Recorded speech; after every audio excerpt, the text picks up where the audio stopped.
A lot of YouTube advice recommends that we film on a schedule. You know, I'm sure you've heard it. Get up an hour earlier, do all your research on Monday, you're filming on Tuesday, you're editing on Wednesday, publish on Thursday.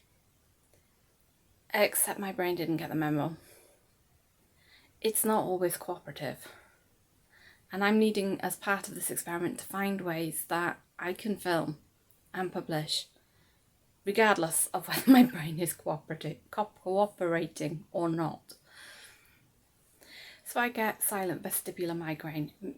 Silent means I don't get a headache, but I do get a really significant amount of cognitive issues with the migraine. Now, I don't know whether my brain is going to be working in the morning, in the afternoon, not at all. It's anyone's guess.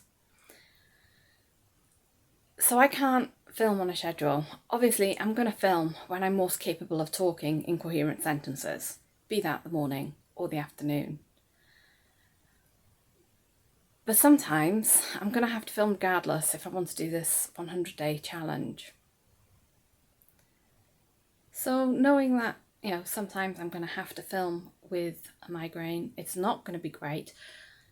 How do I convince myself? How do I find the confidence to publish anyway? Well, I've learned a lesson through my work. So say I write an email, but I've got a migraine. I might think, I'll hold on to that till tomorrow until I haven't got a migraine when I can check it, unless it's urgent. Then I just send it. And what I often find when I come back to it is, despite the migraine, more often than not, it's fine.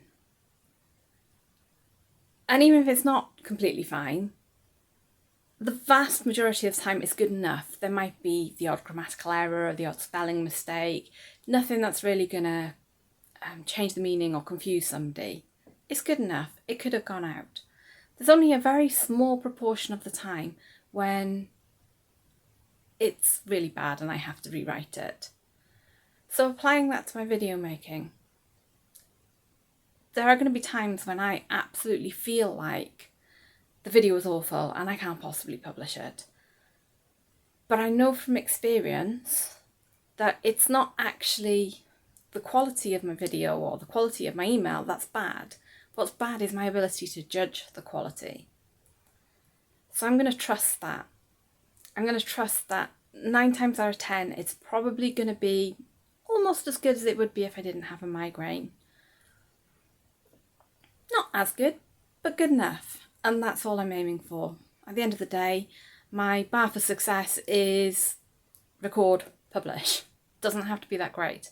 And to be fair, I'm awful anyway. How much worse can it get? And even if it is even worse than awful, and even worse than normal, well, that's something that future Shan can learn from. Tomorrow, I'll be looking at whether filming in smaller chunks and editing it together actually makes it easier for me to remember what I'm doing, what I'm saying when I've got a migraine. And we'll see how that goes.